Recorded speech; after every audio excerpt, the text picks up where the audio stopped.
Bueno, buenas tardes y muy bienvenidos y bienvenidas a esta segunda jornada del ciclo de conferencias España 1936-1975.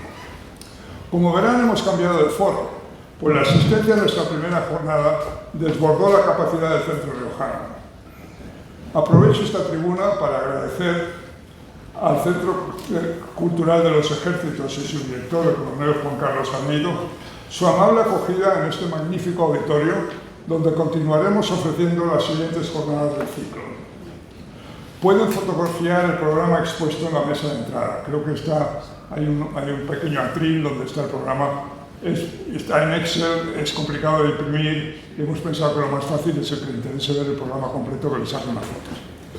En la conferencia inaugural de estas jornadas, que me ocupo el honor de impartir, Génesis del nuevo Estado español, vimos cómo, aunque la Junta de Defensa, en su reunión del 28 de septiembre de 1936, nombró jefe del Estado y del gobierno español a Francisco Franco Baramonde, en la práctica este comenzó a ejercer como tal el 30 de enero de 1938, más de un año más tarde, cuando convocó su primer Consejo de Ministros, en el que aceptaron sus cargos los 10 candidatos convocados. Un primer consejo, celebrando cuando la guerra en pleno fulgor de combates violentos en el frente de Teruel, debería acaparar toda la atención del generalísimo cuando los combates violentos en el frente de Teruel debería acaparar toda la atención del generalísimo Franco. En este primer consejo, Franco solicitó al ministro de Acción Social, González Bueno, la elaboración de lo que sería el primer decreto de su gobierno, el Fuero del Trabajo, decreto que sería aprobado después de ser debatido en la reunión del siguiente consejo una semana más tarde. Este hecho expone lo que sería el sello vocacional de su mandato, el bienestar de los españoles. Objetivo cumplido con creces, según nos recuerdan todas las estadísticas, cumplimiento que confiamos que estas jornadas ayuden a ratificar. No puedo extenderme más, pero ruego a las personas interesadas que soliciten una copia de intervención a la persona con el listado de asistentes.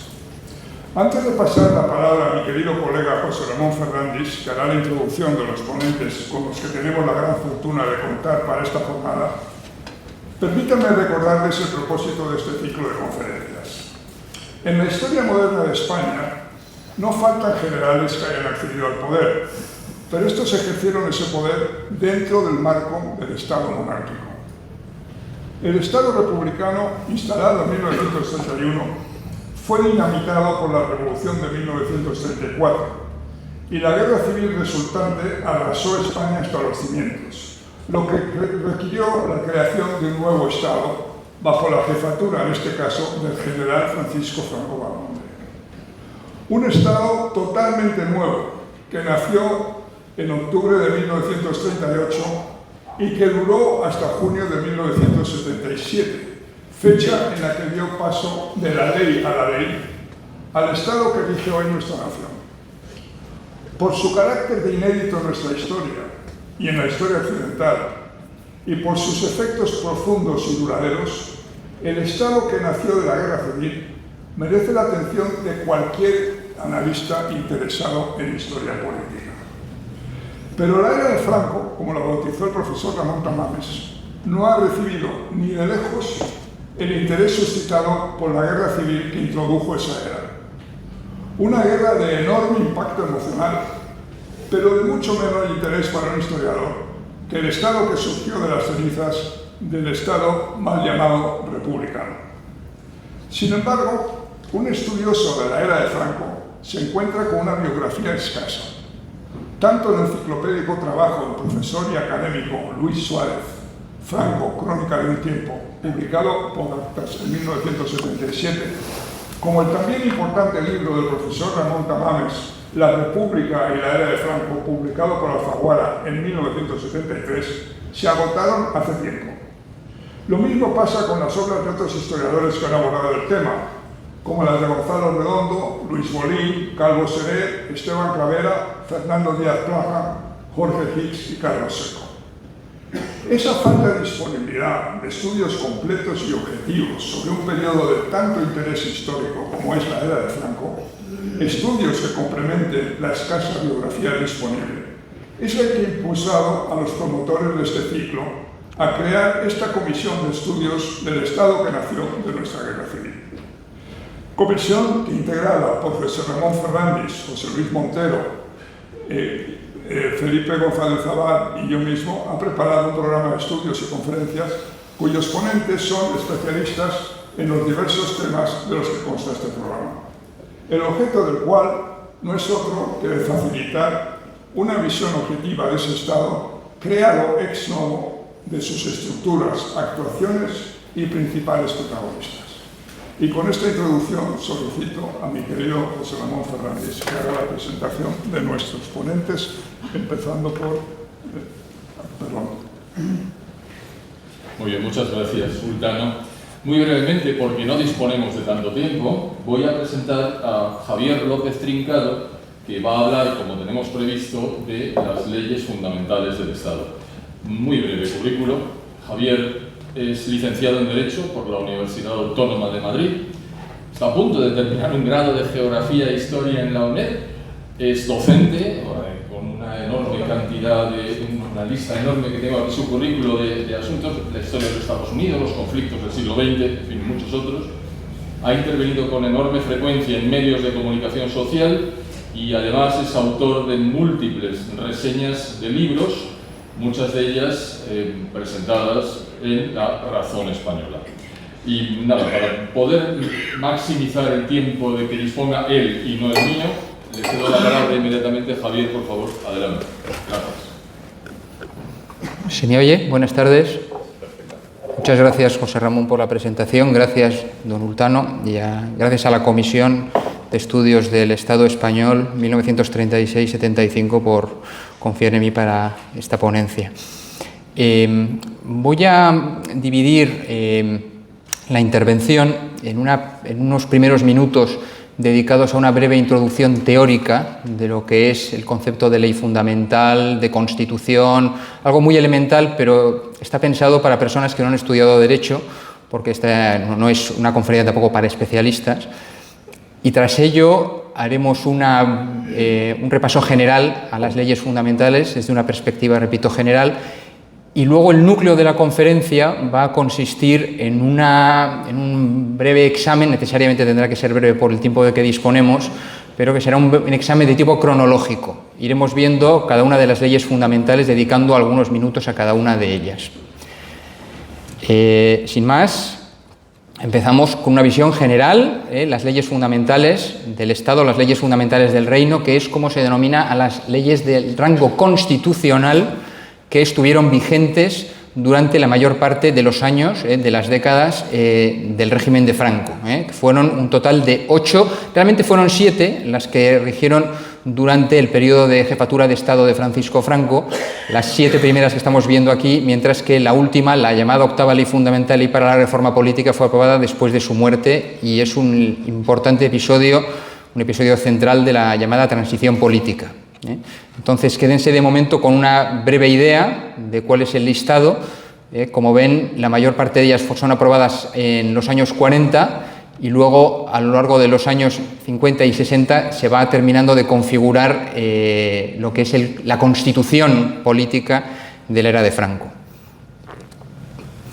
Hay que distinguir, ya les he dicho que íbamos a empezar con una breve introducción teórica, grosso modo, los distintos tipos de normas positivas, es decir, de las normas jurídicas escritas. No vamos aquí a considerar la costumbre, por ejemplo, o los principios generales del derecho, que son normas no escritas, ¿de acuerdo? Entonces, las normas de máximo rango jerárquico en un sistema jurídico son las leyes de tipo constitucional, como la Constitución Española de 1978 en la actualidad, que también a veces se llaman leyes fundamentales. Lo de leyes fundamentales no es una exclusiva de la era de Franco.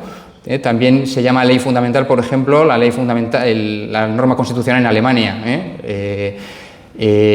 o en Israel, por ejemplo, también se llaman leyes fundamentales. Luego están las leyes ordinarias, las leyes por excelencia, es las leyes a las que hacemos referencia normalmente cuando nos aludimos a una ley, no sé, la ley hipotecaria, por ejemplo, la ley de propiedad horizontal. Y finalmente hay normas también positivas, pero que no son aprobadas por un Parlamento, sino que son aprobadas por el Gobierno, que son las normas reglamentarias, y tienen un rango jerárquicamente inferior a las leyes y, por supuesto, a las constituciones. Es decir, el reglamento no puede oponerse a la ley y la ley ordinaria no puede oponerse a la norma constitucional. Aquí, por tanto, en la ponencia de esta tarde lo que vamos a examinar son las leyes de rango constitucional, ¿de acuerdo?, del área de Franco, aunque también vamos a hacer referencia a otras normas que no tienen ese rango, pero que por su contenido también se puede decir que tuvieron contenido constitucional, por la materia de regulación. Lo iremos viendo, como hemos dicho, en ese examen cronológico. Creo que conviene también hacer un pequeño inciso para recordar que las leyes ordinarias, a su vez, pueden ser leyes en sentido propio, que son las que son aprobadas por el órgano legislativo, las Cortes, ahora mismo pues el Congreso y el Senado en España, pero a veces el Gobierno también puede aprobar normas con rango y fuerza de ley, que son, por ejemplo, son sobre todo los decretos leyes que tienen tanta actualidad en la política actual, que aprueba el Gobierno por su autoridad y, sin embargo, tienen rango y fuerza de ley, ¿de acuerdo? El decreto ley es una norma con rango de ley ordinaria, pero aprobada por el Gobierno y por eso es decreto ley. Y el decreto legislativo también es una figura mucho menos frecuente, pero que se utiliza para la regulación de algunas cuestiones especialmente difíciles que las Cortes delegan en el Gobierno para que, con la preparación que tiene el personal de la Administración, elaboren esa norma con rango y fuerza de ley. Por ejemplo, el Código Civil es un decreto legislativo, es fruto de la legislación delegada de las Cortes en el Gobierno para que aprobara ese Código Civil. Es importante también distinguir dos nociones que son la de constitución formal y constitución material. ¿Qué es una constitución material? La organización política de un país. En este sentido, todo país tiene una constitución, aunque no tenga una norma que oficial y nominalmente se llame así, ¿de acuerdo? Por ejemplo, en Gran Bretaña no existe una constitución formal. Hay una constitución material, que son las normas por las que se rige ese país, algunas están escritas en leyes dispersas, otras son costumbres, pero el país tiene constitución. Otros países, como por ejemplo Francia o España, sí tienen una constitución formal, es decir, una constitución con ese nombre, ¿de acuerdo? El régimen de Franco, como veremos, siempre tuvo una constitución material, tuvo una organización política y con el tiempo fue configurando, nunca en una norma llamada formalmente Constitución, pero fue configurando a través de una serie de leyes fundamentales su propia Constitución escrita, ¿de acuerdo? He puesto aquí la imagen de Walter Bagehot, que es el autor de un importante libro, de un importante tratado político en Gran Bretaña, que es The English Constitution, que es un clásico del derecho político anglosajón y se refiere a Gran Bretaña. A pesar del nombre The English Constitution, Gran Bretaña, como he dicho, no tiene constitución formal. Acercándonos ya más a las leyes fundamentales, en una constitución, en sentido formal, en una norma constitucional, suele haber dos partes. Una parte donde se enuncian los principios inspiradores del régimen político de esa constitución, la llamada parte dogmática, las declaraciones de derechos, los valores superiores del ordenamiento. Esa es la parte dogmática de la Constitución. Y luego está la parte orgánica. La parte orgánica de la Constitución, como dice el propio nombre, adjetivo mejor dicho, es la que organiza, es la que articula la forma de organización de los poderes del Estado regulados en esa Constitución. Veremos cómo en las leyes fundamentales del Reino, sobre todo cuando estuvieron aprobadas la mayor parte de ellas, prácticamente toda la materia constitucional estaba ya cubierta y había unas leyes fundamentales que se podían considerar la parte dogmática de la Constitución del régimen de Franco y otras leyes fundamentales que se podían considerar la parte orgánica, incluida, por supuesto, la llamada Ley Orgánica del Estado. Lo veremos en los próximos minutos. Ya les he dicho, Constitución y ley fundamental en buena medida se pueden considerar conceptos equivalentes. Aquí tienen una imagen de la portada de la Ley Fundamental de Alemania, que así se llama, no se llama Verfassung, que es constitución en alemán, sino Grundgesetz, ley fundamental o ley básica. ¿De acuerdo? No es, por tanto, una excentricidad de la España de Franco el llamarse ley fundamental, aparte de que el propio concepto de ley fundamental tiene también un origen tradicional. Por tanto, vamos a entrar ya en estas leyes de carácter constitucional del era de Franco, centrándonos en las que tenían un rango jerárquico propiamente constitucional, las leyes fundamentales en sentido propio, pero hablaremos también de normas algunas incluso don Ultano las ha mencionado en su presentación, que se refieren a la conferencia del mes pasado, pero algunas de esas normas también hay que citarlas por su contenido, aunque podían ser decretos o podían ser leyes ordinarias, por su contenido deben ser también citadas en esta ponencia. Vuelvo a traer aquí una visión cronológica general, para que tengan un poco la idea en la cabeza a lo largo de la exposición que va a seguir en los próximos minutos. Aquí he puesto en rojo dos de las leyes fundamentales, que son la Ley de Sucesión de 1947 y la Ley Orgánica de 1967, porque tal como se expondrá, estas leyes son especialmente significativas desde el punto de vista de que establecen un marco jurídico que va a estar ya por encima de la propia figura personal de Franco.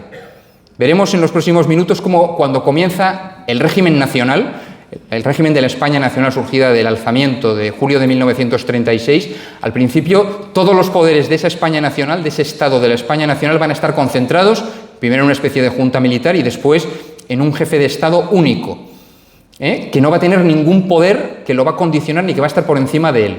Sin embargo, eso con los años va a cambiar y se va a crear una estructura jurídica, un marco jurídico que estará por encima de ese jefe de Estado. Será un marco al principio muy amplio y luego será más restringido, pero veremos cómo en 1947 primero y sobre todo en 1967 ese poder de ese jefe de Estado que tenía todos los poderes va a quedar ceñido a un marco más limitado, ¿de acuerdo? Y en esa línea son muy importantes estas dos leyes fundamentales, lo veremos. Punto de partida, el gobierno del Frente Popular, establecido a partir del mes de febrero de 1936. Aquí tenemos a Santiago Casares Quiroga, que era el presidente del Consejo de Ministros, en el mes de julio de 1936. El alzamiento nacional, recordémoslo, no se hizo contra la Segunda República, sino contra el gobierno del Frente Popular. Este es un matiz importante.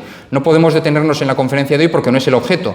Pero cuando la España nacional en 1938 instaura una comisión para dictaminar la ilegitimidad de los poderes actuantes cuando tiene lugar el alzamiento, deja bien claro que esa ilegitimidad se refiere no a la República desde 1931, sino al gobierno del Frente Popular. Por tanto, el alzamiento nacional, que como saben comienza el 17 de julio en el norte de África, se desarrolla el 18 en las Islas Canarias y en Andalucía, y el 19 se extiende al resto de España. Es importante tener en cuenta que desde el punto de vista doctrinal, originalmente el alzamiento no es que sea ni republicano ni antirrepublicano, va contra el gobierno, como acabo de decir, y tiene un sentido nacional, de defensa del orden, y un sentido antimarxista. Tampoco tiene un contenido mucho más allá del que se puede ver en las declaraciones de los distintos comandantes militares que protagonizan ese levantamiento. La declaración de estado de guerra por parte de cada uno de los comandantes militares que se alzan en armas entre los días 18, 20 y 21 de julio de 1936 es la que protagoniza la ruptura del orden jurídico previo, ¿de acuerdo? Por tanto, se puede decir que la raíz, desde el punto de vista jurídico, del Estado Nacional que va a surgir a partir de 1936 está en esas declaraciones dispersas. No es simplemente el alzamiento de Franco, no es simplemente el alzamiento de Mola en Pamplona, no es simplemente el alzamiento de Saliquet en Valladolid, son varios alzamientos que tienen lugar en cada una de las, normalmente de lugares donde hay unidades militares o gobiernos militares, ¿de acuerdo? Es una ruptura revolucionaria del orden jurídico existente. El Estado Nacional, y no lo digo en un sentido doctrinal, sino lo digo en un sentido estrictamente jurídico, tiene su origen en un hecho revolucionario, porque es una ruptura con un orden jurídico previo, es una ruptura violenta, es una ruptura violenta, además sin duda, sin matices. No deriva, por tanto, la legitimidad del orden nacional establecido por el Estado del 18 de julio, no deriva de la legitimidad del orden jurídico previo, sino que establece su propia legitimidad, ¿de acuerdo? Tiene sus propias bases de legitimidad. Y, insisto, es importante la idea de que procede jurídicamente de un hecho revolucionario. Perdón por repetir un poco, pero creo que es importante lo que ha dicho don Ultano. Muy importante, decreto de 24 de julio de 1936, se constituye la Junta de Defensa Nacional, ¿de acuerdo? En la que, por cierto, no está originariamente Franco, no es miembro originario, luego se incorpora. La Junta de Defensa Nacional es una junta militar que establece en la España nacional como forma de gobierno, y hay que decirlo con total claridad, una dictadura militar. ¿de acuerdo? Una dictadura militar a cargo de un órgano colegiado, que es esta Junta de Defensa Nacional. Podemos establecer paralelismos a lo mejor con juntas militares, como las de los gobiernos militares en Sudamérica, pero esta, por ejemplo, en un principio solo tiene miembros del Ejército de Tierra. No tiene, como la Junta del Gobierno de Chile en 1973, un representante de la Armada, otro del Ejército, otro de Carabineros, otro de la Aviación, sino que es una junta centrada en un primer momento en miembros del Ejército de Tierra, que dice en este decreto inicial de 24 de julio que asume todos los poderes del Estado, así como la representación de ese Estado ante las potencias extranjeras. Por tanto, ya tenemos, si en esos primeros días del alzamiento nacional había un poder disperso donde cada comandante declaraba el estado de guerra en su territorio, a partir del 24 de julio ya tenemos un embrión de un nuevo Estado, ¿de acuerdo?, que tiene a su cargo el poder absoluto de la Junta de Defensa Nacional. Esta Junta de Defensa Nacional es la que, en su decreto 138 de 29 de septiembre de 1936, habiendo asumido en julio todos los poderes del Estado, los transmite a Francisco Franco Bahamonde al nombrarle jefe del gobierno del Estado. Le transmite todos los poderes del nuevo Estado. Por tanto, Franco va a recibir los poderes de un órgano previo a él, ¿de acuerdo? Franco no asume él de la nada los poderes del Estado, sino que los recibe de un organismo preexistente que es la Junta de Defensa Nacional, que queda disuelta desde ese momento. Es nombrado jefe del gobierno del Estado español. Con el correr de las semanas, de los meses, y por el propio ejercicio de esa jefatura del gobierno del Estado en una situación de guerra, esa jefatura de gobierno es claramente también una jefatura del Estado, y los textos, no a partir de un nombramiento formal concreto, Franco va a ejercer como jefe del Estado en las décadas siguientes, no solo como jefe de gobierno, sino también como jefe del Estado. Como hemos dicho, todos los poderes del nuevo Estado, y por cierto, se le nombra también generalísimo de los ejércitos de las fuerzas de tierra, mar y aire. Por tanto, su condición de jefe del Estado y de generalísimo proceden de ese decreto de la Junta de Defensa Nacional de 29 de septiembre de 1936. Es importante, interesante, mejor dicho, hacer una referencia al tipo de régimen que se establece en este momento. Franco tiene todos los poderes del Estado. Es una jefatura que tiene una concentración de poder prácticamente ilimitada desde el punto de vista jurídico, y por otra parte la excepcionalidad y el carácter extraordinario son indudables. En este sentido se puede hablar de dictadura sin ningún género de dudas, porque no hay ningún tipo de límite a ese poder y porque además es excepcional. No es como la autocracia del zar de Rusia, que es una autocracia institucionalizada, sino que es excepcional por la situación y por la persona. En este sentido es correcto hablar de dictadura. ¿Qué tipo de dictadura? Carl Schmitt, al que tienen en esta imagen, distinguía entre una dictadura soberana, una dictadura que se legitima a sí misma, digámoslo así, que procede de sí misma y que no encuentra ningún otro límite fuera de su propio poder, y una dictadura comisoria, que es una dictadura que procede de un órgano previo y que está limitada por una constitución preexistente. Parece ser que en este caso la dictadura es de tipo soberano, ya que cuando se inicia el régimen autoritario de Franco no hay ningún tipo de organismo, ningún tipo de institución que limite ese poder. Nada más ser nombrado jefe de Estado, Franco aprueba una ley, que es la ley de 1 de octubre de 1936, por la que se establece la nueva administración del Estado Nacional, que va a ser no un gobierno en sentido propio, sino una institución llamada la Junta Técnica del Estado, que era una junta que a su vez consistía en comisiones organizadas por razón de la materia. El primer presidente va a ser el general Fidel Dávila, que lo tienen aquí retratado, y después va a ser sustituido a partir de la muerte del general Mola por el general Francisco Gómez Jordana, que fue el segundo presidente de la Junta Técnica del Estado. Me parece interesante traer a colación que el primer gobierno de Franco se llamó así. No era un gobierno en sentido propio, pero el primer órgano consultivo que tuvo Franco a sus órdenes fue la Junta Técnica del Estado, para que luego se hablase de tecnocracia en los años 60, cuando ya en los años 30 su primer gobierno se llamó Junta Técnica del Estado, con lo cual creo que da buena idea de la importancia que siempre se dio en España de Franco a las cuestiones estrictamente técnicas. Es importante también, aunque no podemos detenernos por falta de tiempo en ello, pero políticamente es muy importante el decreto de unificación de abril de 1937, porque es el que establece el movimiento nacional como organización. Es la fusión de Falange Española, de una parte, Falange Española de las Cons, y de la Comunión Tradicionalista, y da vida a ese movimiento, organización, ese partido único que fue durante el resto de vida del régimen, que fue la Falange Española Tradicionalista y de las Cons. Hay que distinguir, de todas maneras, creo que es importante para la comprensión del régimen y de la doctrina que inspiraba el régimen, entre el movimiento organización y el movimiento comunión.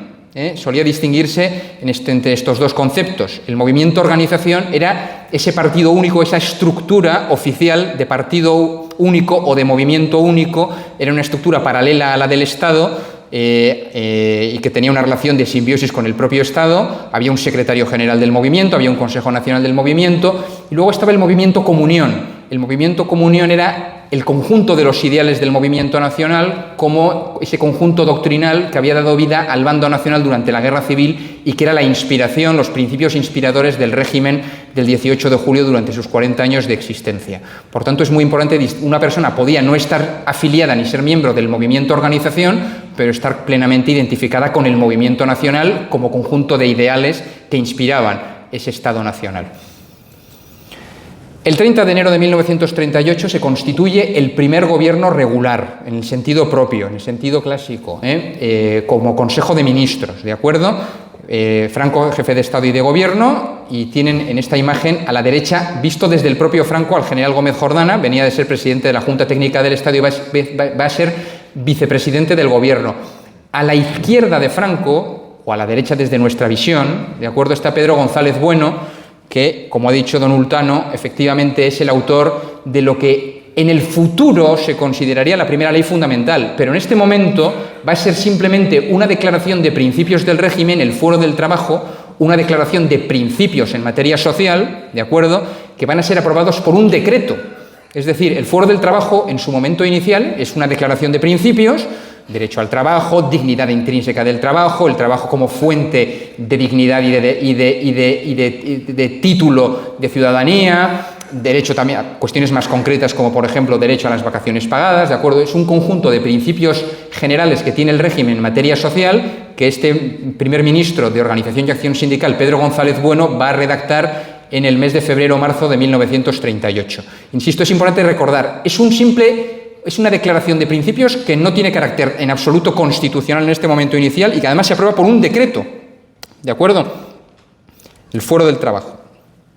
En agosto de 1939, terminada ya la Guerra Civil, se constituye el segundo gobierno de Franco, deja de haber vicepresidente y no lo habrá, por cierto, durante más de 20 años. Ahí tienen, por ejemplo, a Serrano Suñer, al almirante Moreno, a Agustín Muñoz Grandes, que era secretario general del movimiento. Y tanto ese primer gobierno, constituido el 30 de enero del 38, como el segundo gobierno, constituido el 8 de agosto de 1939, lo son en virtud de sendas leyes, las leyes de 30 de enero del 38 y de 8 de agosto del 39, que organizan la Administración Central del Estado. Son leyes organizadoras de la Administración y del Gobierno, son leyes ordinarias. No son, en principio, normas por rango constitucional, no tienen un rango distinto de cualquier otra ley, pero en ellas, aparte de diseñarse el gobierno y la administración, también se reconoce expresamente la potestad que tiene Franco de dictar normas jurídicas de carácter general, tanto de tipo de ley como de tipo reglamentario. Estas dos leyes son muy importantes porque durante los casi 40 años que van a seguir, van a ser las leyes en las que se va a inspirar la potestad que va a tener Franco de dictar él, personalmente, leyes, ¿de acuerdo? Esta importancia de esta potestad legislativa de Franco lo vamos a ver dentro de unos minutos cuando hablemos de la Ley de Cortes, porque va a haber un órgano legislativo, las Cortes, especialmente dedicado a la elaboración de leyes, y sin embargo, Franco siempre va a tener, él, personalmente, una facultad de dictar leyes. Efectivamente, la Ley de Cortes de 1942, de 17 de julio de 1942. Las Cortes españolas se van a aprobar, se va a aprobar su creación en virtud de una ley del propio Franco, que hasta ese momento era el único órgano del Estado que tenía capacidad de dictar leyes. Bueno, pues Franco, en su capacidad para dictar leyes, con esta ley crea las Cortes españolas como un órgano de representación del pueblo español y de colaboración con el propio jefe del Estado en la tarea de elaborar leyes. A partir de este momento, la gran mayoría de las leyes van a ser realizadas no ya por Franco, simplemente con su propio poder, sino con la colaboración y con una intervención cada vez más importante de las Cortes. ¿De acuerdo? De hecho, la exposición de motivos de la Ley de Creación de las Cortes habla de un principio de autolimitación para una institución más sistemática del poder. Hay que decir que las Cortes le autolimitan en el sentido de que él ha decidido que esas Cortes van a colaborar con él en la elaboración de las leyes, pero si Franco hubiese decidido con su autoridad derogar su ley de Cortes y suprimir las Cortes, tenía poder para hacerlo. En este momento, aunque existen unas Cortes, el poder supremo es de Franco y no hay ningún poder dentro del Estado que le pueda limitar, ¿de acuerdo? Es una autolimitación, pero porque él quiere, y él podría, si hubiese querido todavía en este momento, dejar esa limitación sin efecto. El principio que inspira las Cortes españolas de 1942 y durante las décadas que van a quedar de vida es un principio de representación orgánica. Es decir, no es una representación por partidos políticos, sino un principio orgánico, es decir, representación por intereses sociales, por grupos, por sectores sociales, ¿de acuerdo?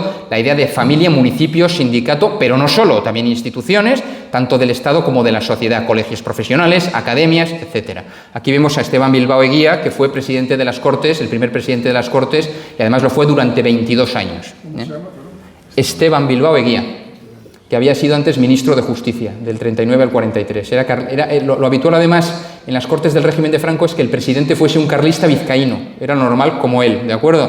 Era lo normal. En el reparto que solía haber extraoficial de poder, el ministro de Obras Públicas solía ser monárquico alfonsino, el de Trabajo solía ser falangista, el ministro de Justicia y el presidente de las Cortes solían ser carlistas, en fin. No siempre se cumplió, pero era una distinción que Franco solía hacer.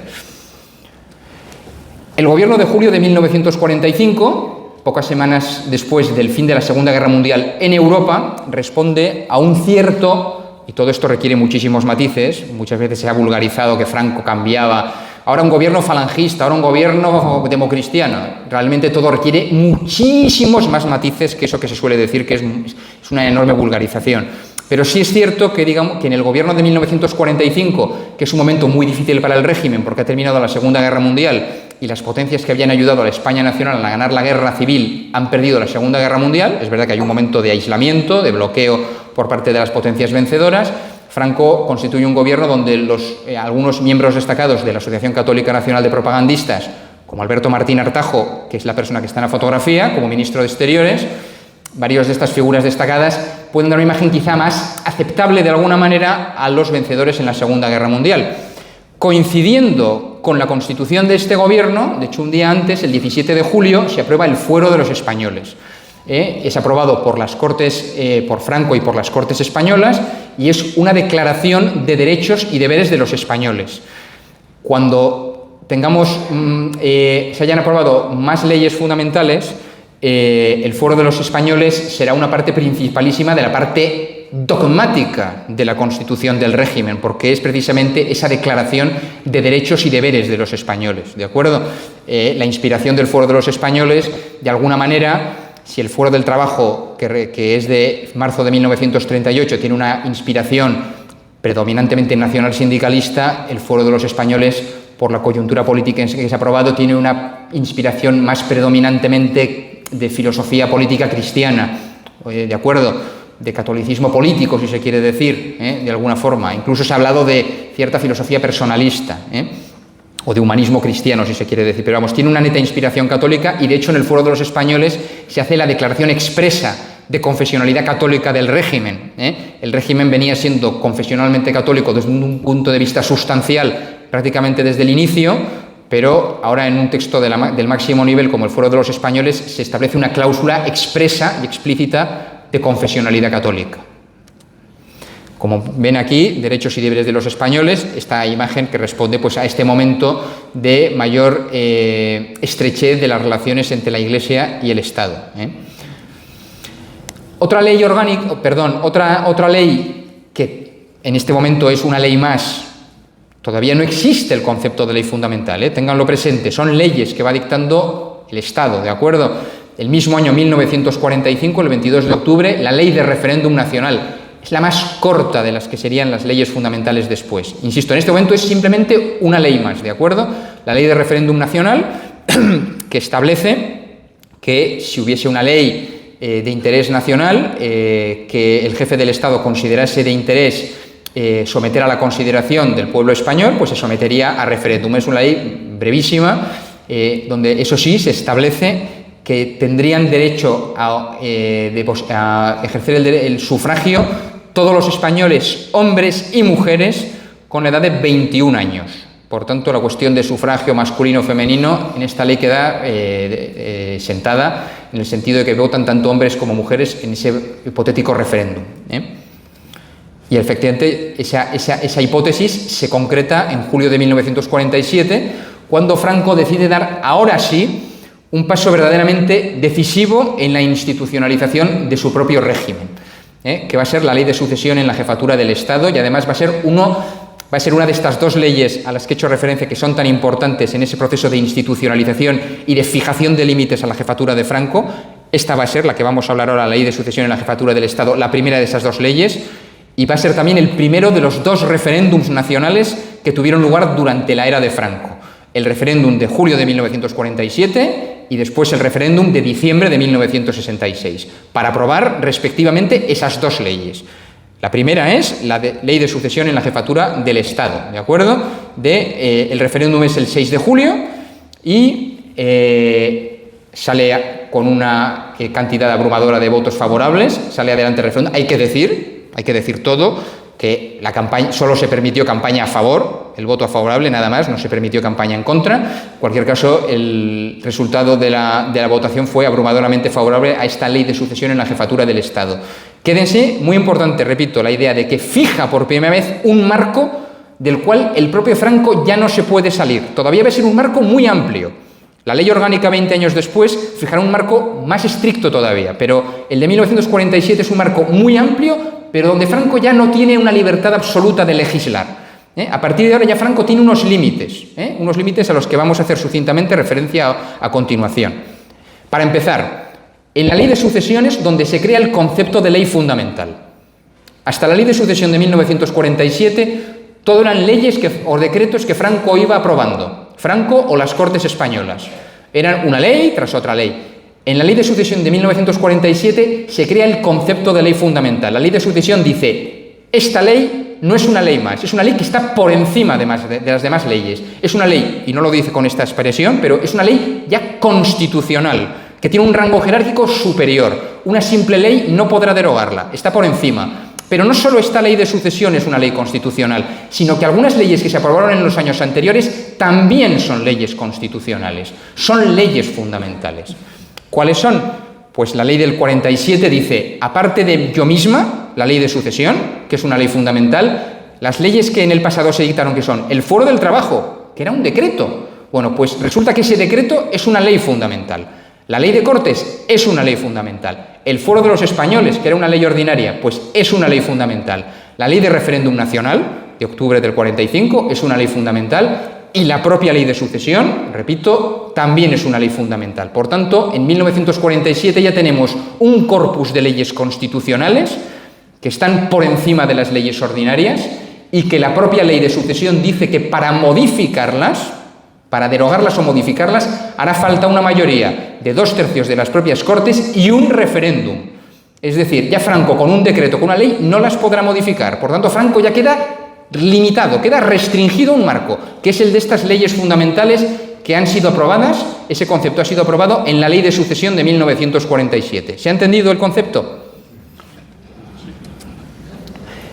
Centrándonos ya más en el contenido de la propia ley fundamental, aparte de la propia ley de sucesión, aparte de la creación de este marco constitucional, hay que decir que la ley de sucesión es muy importante porque dice que España es un Estado católico, social y representativo que en virtud de su tradición se declara constituido en reino. A partir de la ley de sucesión, por tanto, España ya no es ese Estado indefinido que ni es monarquía ni es república, es un reino, ¿de acuerdo? Es muy importante. Por ejemplo, esto es un poco anecdótico, pero por ejemplo a partir de 1948 Franco va a empezar a conceder títulos nobiliarios, porque es el jefe de Estado de un reino. Eso no quiere decir que Franco sea regente. Franco tiene una figura especial. Su magistratura, su jefatura, no se puede ceñir a la estrecha distinción de rey o presidente de la República. No es ni una cosa ni es otra.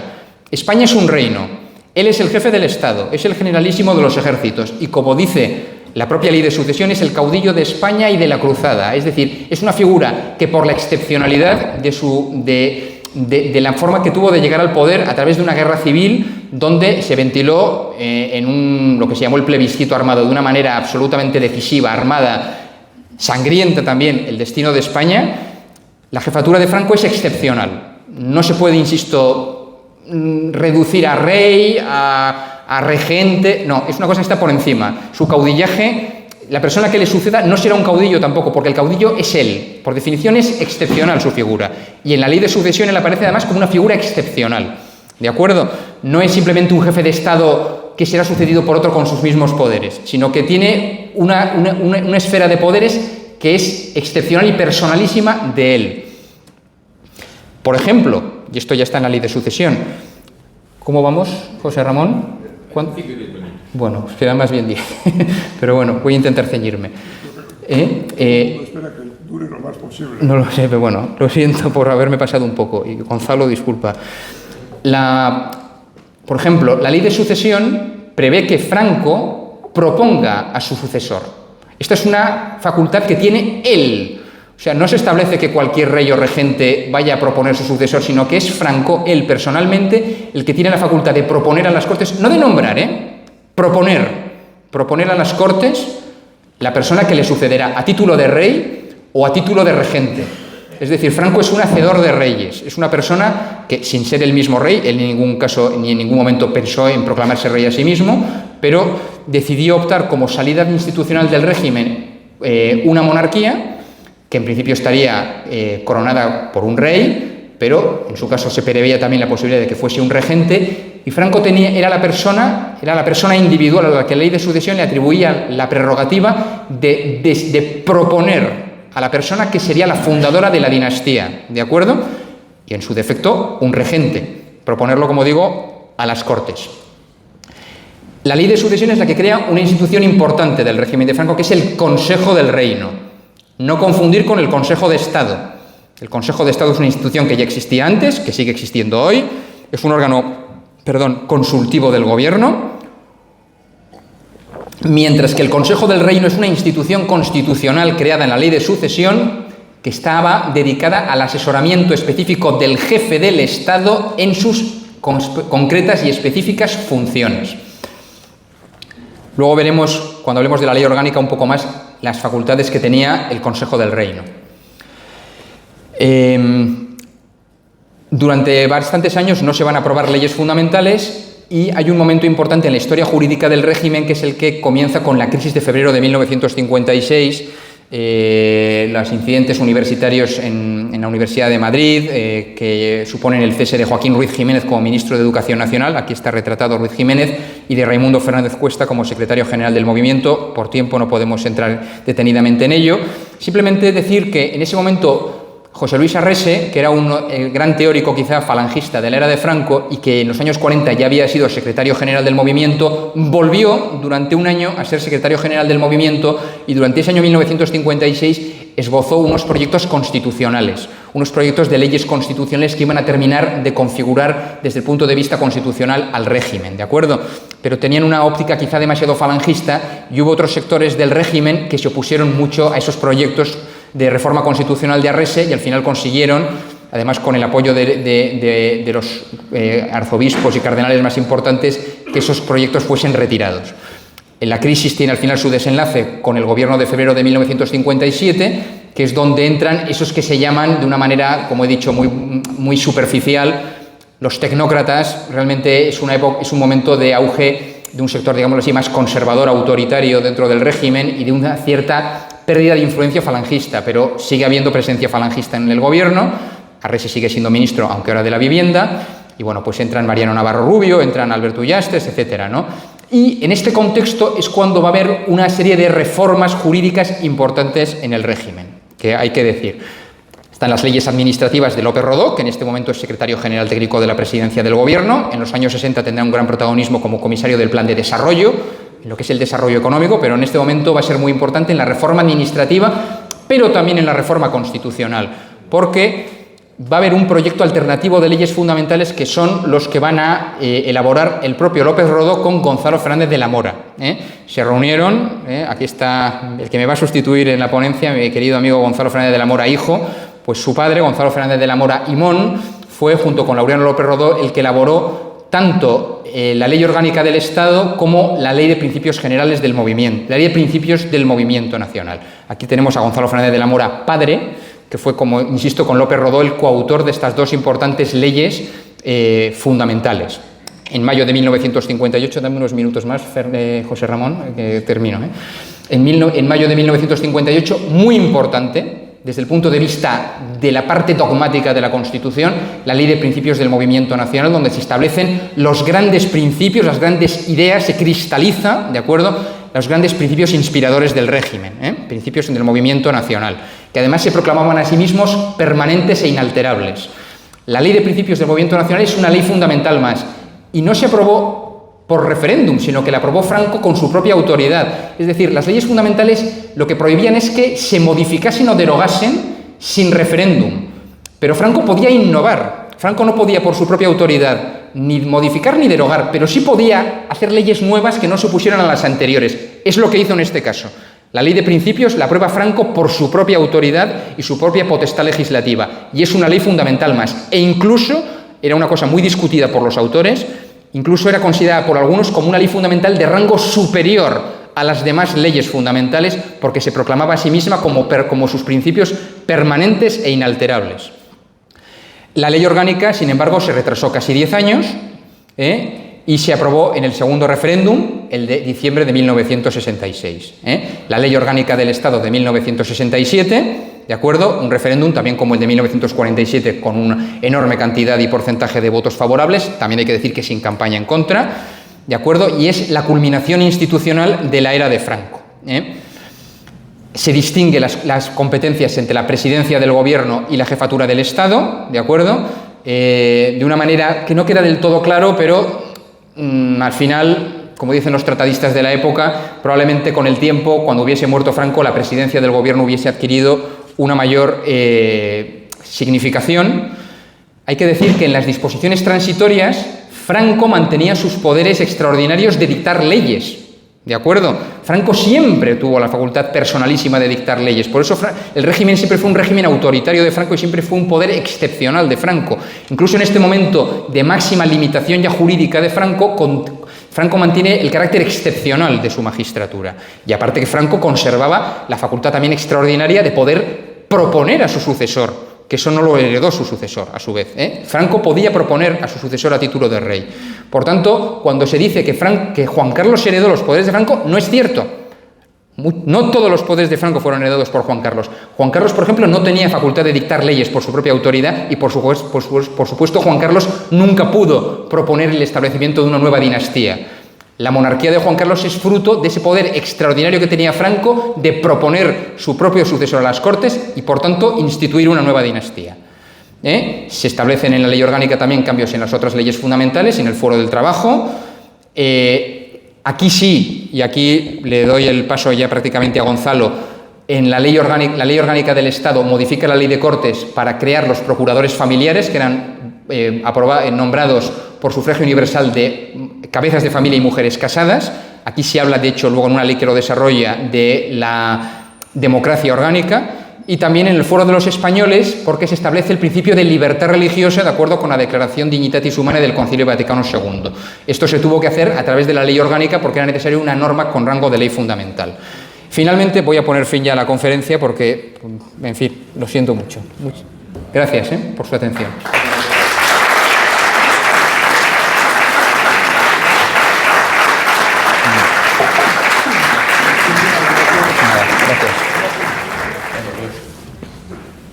Bueno, perfecto. Muchísimas gracias, Javier. Muy bien, Gonzalo Fernández de la Mora, licenciado en Ciencias Físicas, con un máster en Telecomunicaciones de la Ohio State University, ingeniero, entre otras empresas, en Sener hasta el año 2005, fundador y director de una pequeña y media empresa tecnológica en el campo de la seguridad hasta el año 2020, y como colofón de las prisas, desde el año 2002 es director de La Razón Española, que es una revista bimensual de pensamiento, como poco. Gonzalo, por favor, adelante. Muchas gracias a los organizadores, queridos amigos, muchas gracias a los asistentes. En Madrid cada día es más difícil encontrar un auditorio para una conferencia. Es una especie de milagro encontrar más de 20 o 30 personas en una conferencia en Madrid. Antes de empezar, y al hilo de lo que se ha dicho antes que yo, hay un libro fantástico del hijo de González Bueno, que existe todavía. La Fundación Francisco Franco, entre otras cosas, lo tiene en depósito, pero supongo que las librerías también lo habrá, donde describe en detalle la gestación y el nacimiento del Foro del Trabajo. Es un libro que yo encuentro verdaderamente maravilloso, porque González Bueno cuenta el encargo que le transmitió Francisco Franco y el proceso a través del cual lo articula. Y en segundo lugar, quiero hacer notar que hay una obra maravillosa escrita sobre la España de Franco por José Ramón Ferrandiz, que ha tenido la gentileza de invitarme, que se está vendiendo, por lo que me dicen, como churros, ya va por la tercera edición, y que en mi opinión es la obra más importante, no en tanto que nuevos descubrimientos, porque claro, han pasado muchísimos años y ya prácticamente todo lo que se podía decir se ha dicho, pero yo creo que es una recensión de los aspectos más importantes, una síntesis de lo que fue la España de Franco. Es un libro que recomiendo encarecidamente. Para aquellos que habéis tenido la mala suerte de asistir al acto del sábado pasado, organizado por lo de Trento, pues la conferencia que voy a dar se parece muchísimo a la que di en ese acto hace 2 días, porque claro, el tema es el mismo, la democracia orgánica. ¿Qué es la democracia orgánica? Mi padre escribió un libro bastante técnico que se llama Los teóricos izquierdistas de la democracia orgánica, que es la base de la conferencia que les voy a dar ahora mismo. La primera introducción, es decir, ¿por qué resulta que la democracia orgánica en los últimos 50, 60, 80 años en el mundo está maldita?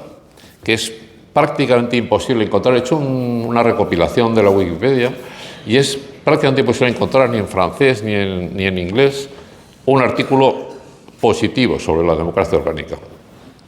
Eso es una cosa verdaderamente sorprendente, porque la democracia orgánica, a lo largo de la historia, ya hemos comentado que empezó con Platón,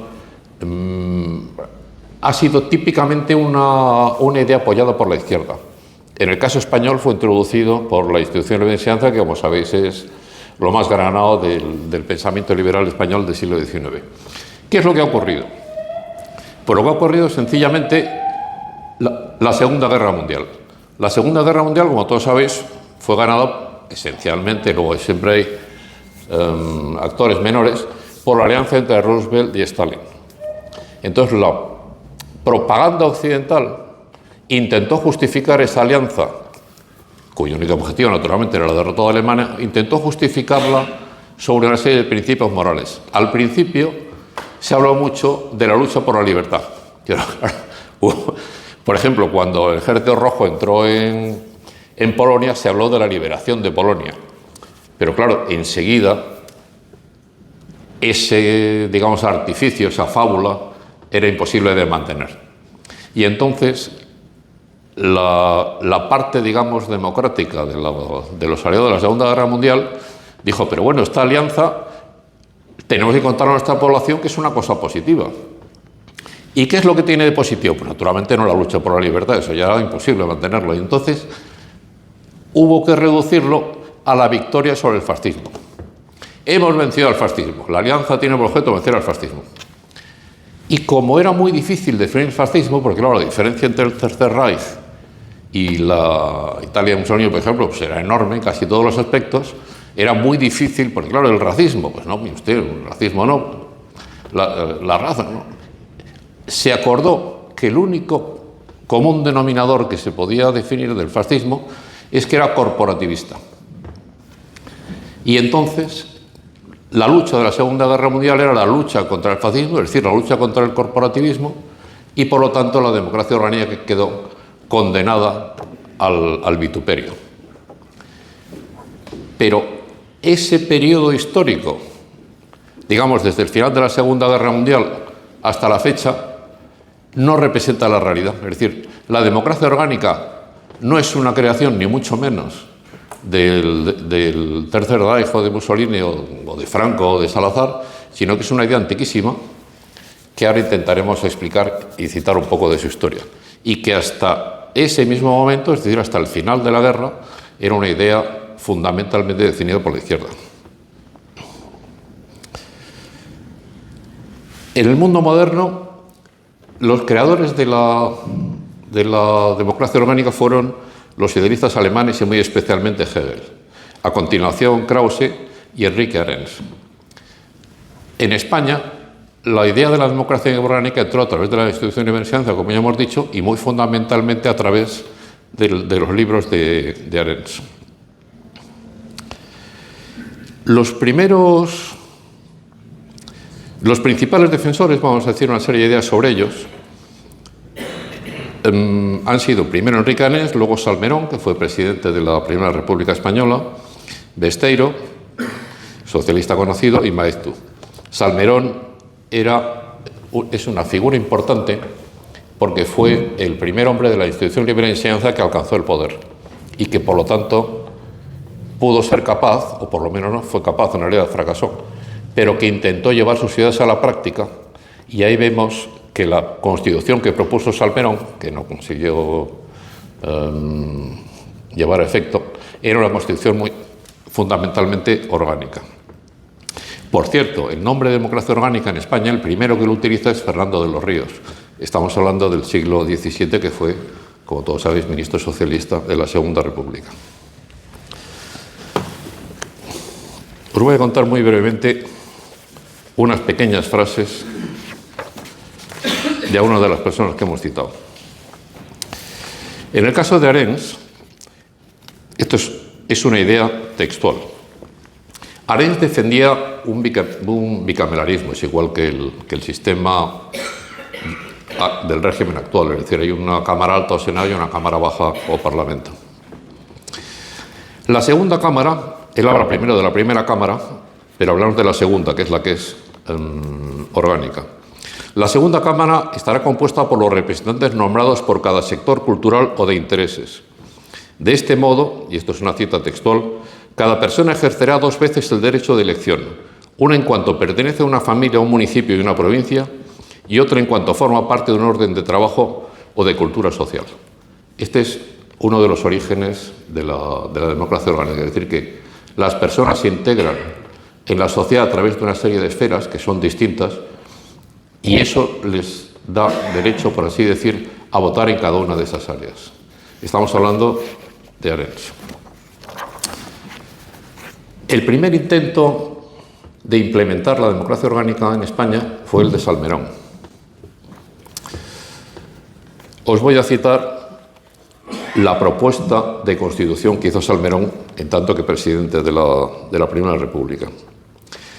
Tendrán representación los municipios, la agricultura, el comercio, la marina mercante donde lo hubiere, las instituciones científicas, los artistas, las iglesias y cualquier otras funciones sociales o organismos de ellas que reúnan las condiciones establecidas por la ley. Según la base 24, es decir, lo siguiente, el poder legislativo de la nación será ejercido por las Cortes, que se compondrán del Congreso Nacional, representación de la totalidad del Estado, y de la Asamblea Federal, representación de todos los organismos políticos y sociales en la forma determinada para las asambleas de los cantones. Es decir, es también el Estado bicameral, exactamente igual que el que proponía Arens, en el cual la Cámara Alta es una asamblea orgánica. ¿Qué decía Besteiro? Hemos pasado prácticamente 100 años. Es un discurso de Gijón. Quería yo una cámara de intereses, donde los conflictos de la industria y del trabajo agrícola se discutieran por sus representantes legítimos. Quería una cámara en la cual estuvieran representados todos los elementos del trabajo nacional. Esta es una de mis discrepancias que más me aleja ideológicamente, de muchos de mis camaradas. Es decir, en la Segunda República se debatió la instauración de una Cámara Alta, de un Senado orgánico. La propuesta fue derrotada pero tuvo bastantes votos, y uno de ellos, claro, el de Besteiro. No me acuerdo ya de toda la votación, creo que fue 100 a 150, una cosa de esas, pero no estuvo lejos de ser aprobado. Por la derecha, la defensa de la democracia orgánica empezó muy tarde. El primero fue Vázquez de Mella, estamos hablando a finales del siglo XIX, y la persona que lo defendió con más ahínco fue probablemente Ramiro de Maeztu. ¿Quién, perdón? Ramiro de Maeztu. Ramiro de Maeztu. La solución de Maeztu, relativamente parecida a muchas de las que hemos visto antes, es un sistema bicameral, cito textualmente, en que una de las cámaras, nombrada por sufragio universal, represente el principio liberal de la nación, una e indivisible, y cuya misión consistiera principalmente en mantener los derechos del hombre. La otra cámara, la Cámara Alta, en cambio, representaría el hecho gremial, las clases sociales, la agricultura y la ganadería, el comercio y la industria, la minería y los medios de transporte, la universidad y la escuela, la defensa nacional y la sanidad, el capital, el trabajo y la burocracia. Es decir, visto desde un punto de vista histórico, la democracia orgánica es un concepto,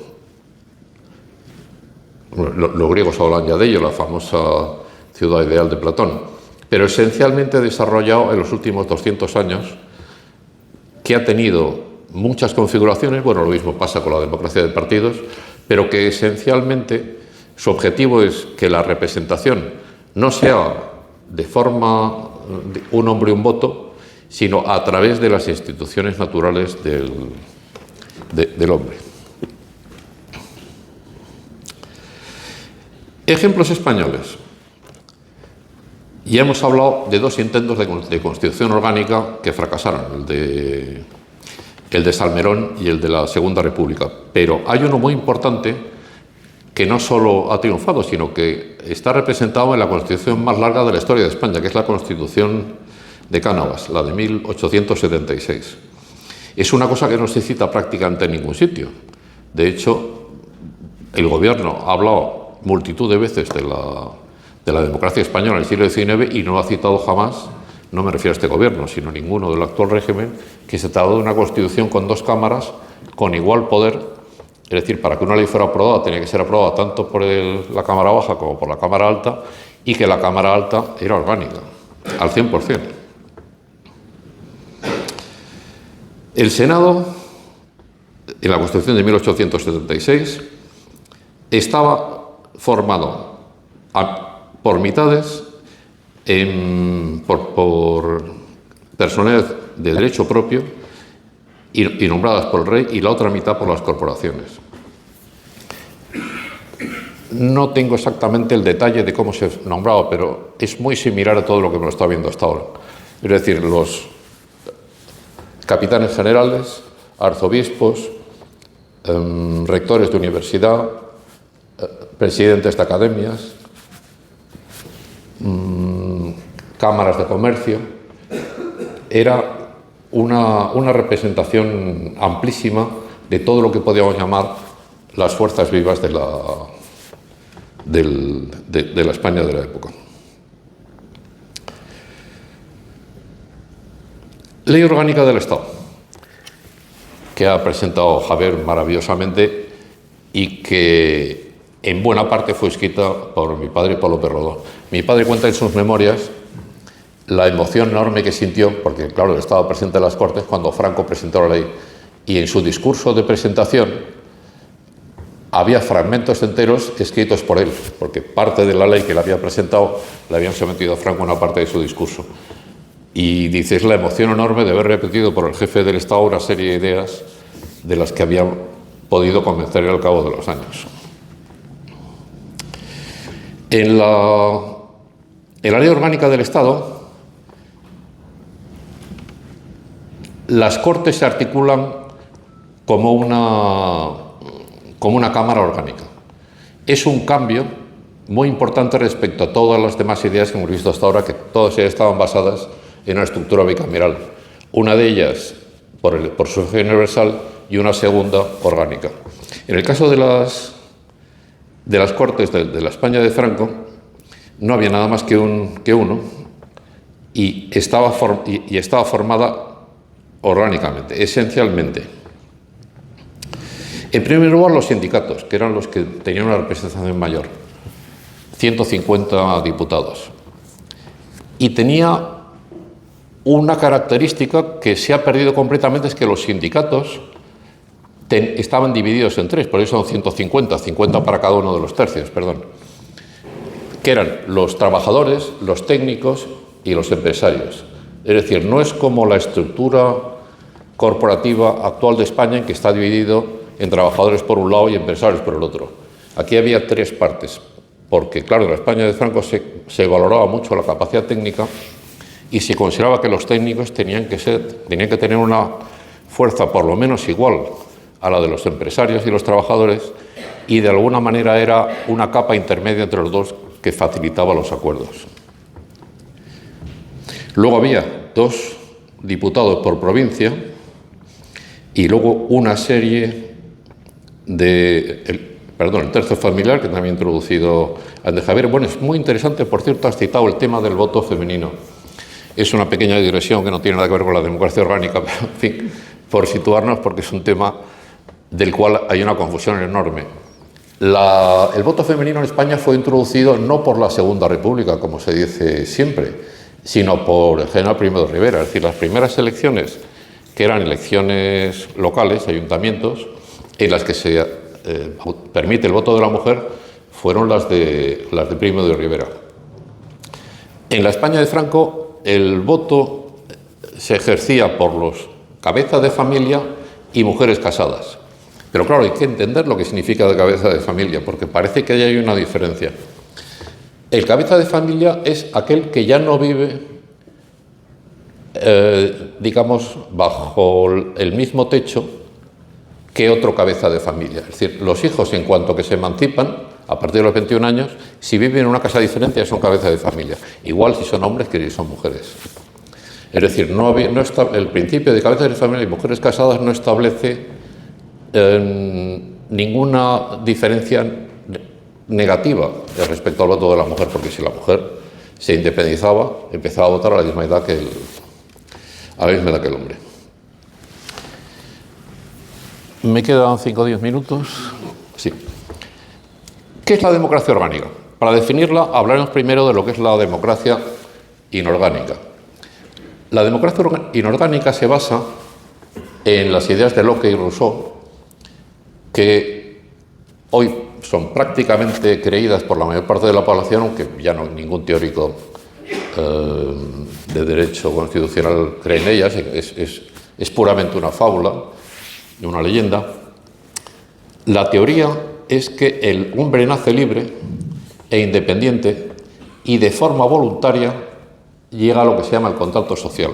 Es decir, negocia con el resto de la población, que son también libres e independientes, y entre todos ellos deciden poner en marcha un Estado que haga una serie de leyes y unos policías y tal que les coarten, porque piensan que eso tiene más ventajas para ellos que el no firmar ese contacto social. Naturalmente, esta teoría es completamente disparatada. Todos nacemos, incluso el hombre del Paleolítico, en una tribu con una serie de costumbres y principios que hacen que desde que naces estés ya inmerso en un orden jurídico que tú recibes. Y no se trata de que tú pactes con nadie ese orden jurídico, sino que es recibido. Lo que puedes hacer naturalmente es cambiarlo.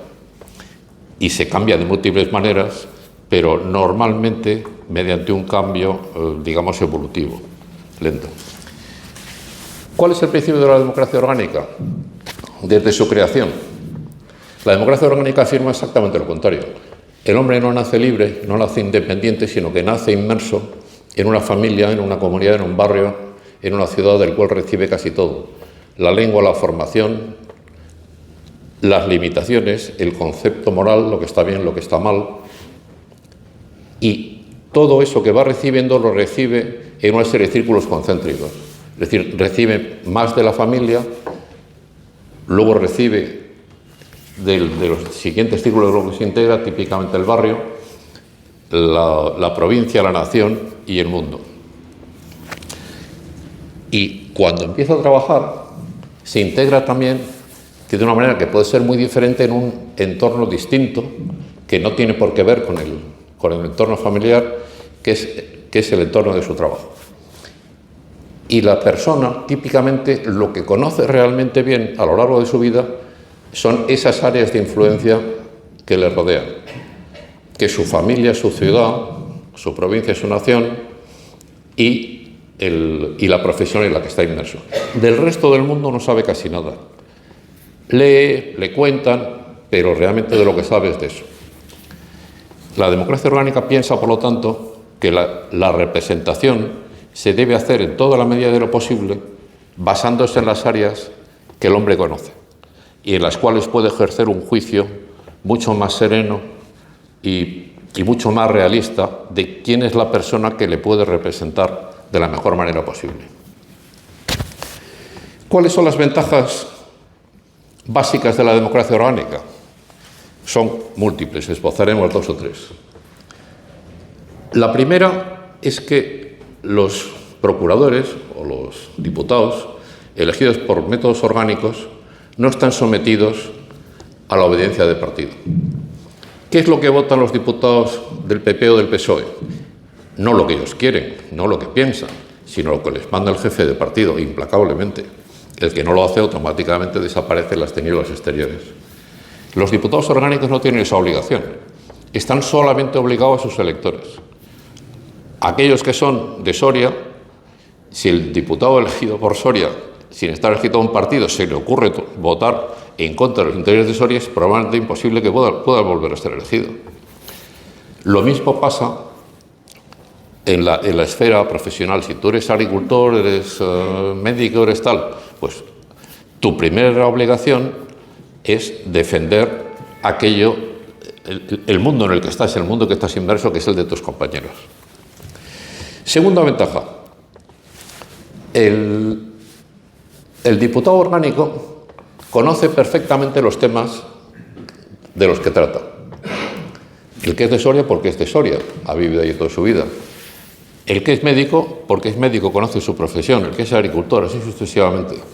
La inmensa mayoría de las cortes, de las leyes que se votan en cortes, se votan y se discuten por personas que no tienen ni la menor idea del tema del que están hablando. Y lo digo literalmente porque he conocido a muchos diputados. Literalmente ni la menor idea. Recuerdo a algunos contarme, bueno, estábamos discutiendo las leyes, por ejemplo, de la quiebra. ¿Cómo se organiza la quiebra de una empresa? Y dice, es que son cosas, chico, que es que no entiendes ni lo que te están diciendo. Por mucho que te bronca. Entonces, al final, ¿qué votas? El jefe de partido te dice, si no, pon esto. En fin, es una cosa verdaderamente que para el que lo conoce desde dentro es terrorífica. En la democracia orgánica se consigue evitar ese problema. Y hay una tercera ventaja. La democracia orgánica es una representación de intereses, esencialmente. No está dividida por fracturas ideológicas.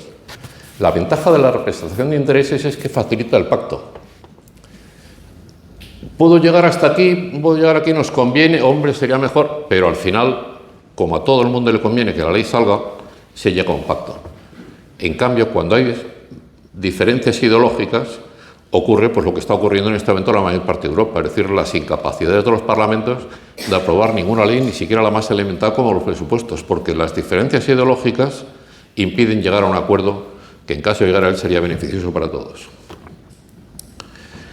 Y termino ya, supongo que con gran alegría por parte de la mayoría de los presentes. ¿Qué futuro le espera a la democracia orgánica? En primer lugar, hay una nota negativa importantísima, que es que el contexto ideológico surgido de la Segunda Guerra Mundial sigue vigente, es decir, la lucha contra el fascismo. Eso define todavía multitud de cosas, para empezar, lo que llaman el cordón sanitario contra las fuerzas que podríamos decir de derecha en Europa. Es una tradición que se remonta al año 45 y que sigue absolutamente vigente. Hace 2 días o 3 hemos tenido el acto verdaderamente milagroso del discurso de Vance, en el cual dice, mire usted, la democracia está por encima de los cordones sanitarios. Si su pueblo quiere una cosa, pues mire usted, atienda a lo que quiere su pueblo. Es la primera vez que en la Europa posterior a la Segunda Guerra Mundial alguien dice esto. No se había dicho jamás. Para mí ha sido una verdadera revolución que todavía está en proceso, porque las fuerzas que han dominado la política europea durante estos 80 años todavía no han acabado de creerse lo que ha pasado y no saben si adaptarse, no adaptarse, qué cambios hacer, etcétera. Pero es un cambio que considero sísmico. Hay un segundo problema, que es la crisis de la... Bueno, este efecto ya es a favor, que es la crisis de las democracias de partidos en Europa. Si os fijáis, la eficacia de la democracia de partidos en alcanzar consensos que permitan gobernar ha decrecido de forma brutal en Europa en los últimos años, hasta el punto de que haya multitud de gobiernos que son o de muy corta duración o que son incapaces de aprobar ninguna ley, ni siquiera la de presupuestos. ¿Esto a qué se debe? Pues se debe esencialmente precisamente al cordón sanitario. Es decir, en Europa ha aparecido con fuerza una nueva fuerza, la derecha, que los partidos existentes se niegan a legitimar. Es decir, intentan hacer como que no existe. Y entonces la única forma de poder gobernar es mediante un acuerdo entre los partidos populares y la socialdemocracia, que es lo que viene ocurriendo en la Unión Europea desde hace 20 o 30 años. Pero claro, ellos se ponen de acuerdo en la Unión Europea porque tienen la sensación de que la población no se entera de ese pacto. Ya sabéis que el 70 y tantos % de las leyes que se aprueban en España es lo que se llama transposición de la legislación comunitaria, es decir, leyes que se aprueban en Bruselas con acción sobre todos los estados, pero que para que formalmente tengan vigor deben aprobarse por el Parlamento Nacional. Entonces el Parlamento Nacional lo que hace es recibe una ley, vota a favor, la firma y fuera. Nadie cuenta que esa ley es un acuerdo entre PP y entre el Partido Popular y Socialdemocracia, pero es así. Como la ideología tiene que seguir vigente para que los ciudadanos sigan votando, es mucho más difícil alcanzar un acuerdo, digamos, de unión de votos entre los partidos populares y la socialdemocracia en los países concretos. Por lo que pasa en Francia, o lo que pasa en Alemania, lo que pasa en España, etcétera. Entonces, si ese acuerdo entre el Partido Popular y Socialdemocracia es difícil de alcanzar y un tercio, digamos, de los parlamentos está ocupado por la derecha, que siempre vota en contra porque nadie quiere pactar con ellos, entonces se llega a la situación actual, que es una situación de parálisis europea importantísima. Esta situación, que no es de quiebra, pero sí es de grave deterioro de la estructura política europea, ¿se va a resolver dando cabida de alguna forma a la democracia orgánica? Pues es una pregunta que es muy difícil de responder. Yo, desde luego, no lo descarto, porque claro, el nacimiento de la derecha es un fenómeno tan importante que es imposible que se siga manteniendo el cordón sanitario durante mucho tiempo. ¿Cuánto va a tardar en llegar? Yo creo que estamos en un proceso de aceleración de la historia brutal y es muy posible que yo llegue a verlo. Muchas gracias por vuestra atención.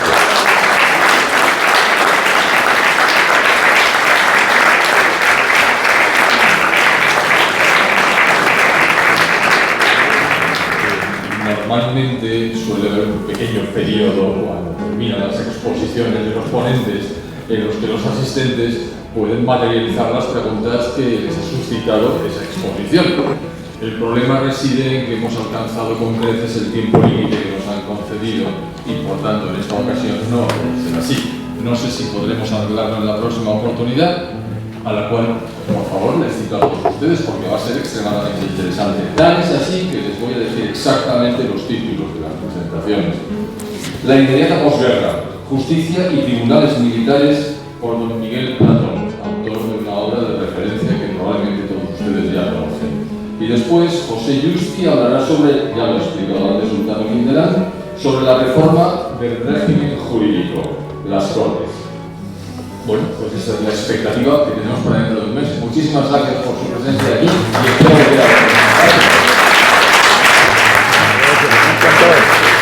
Muchas gracias.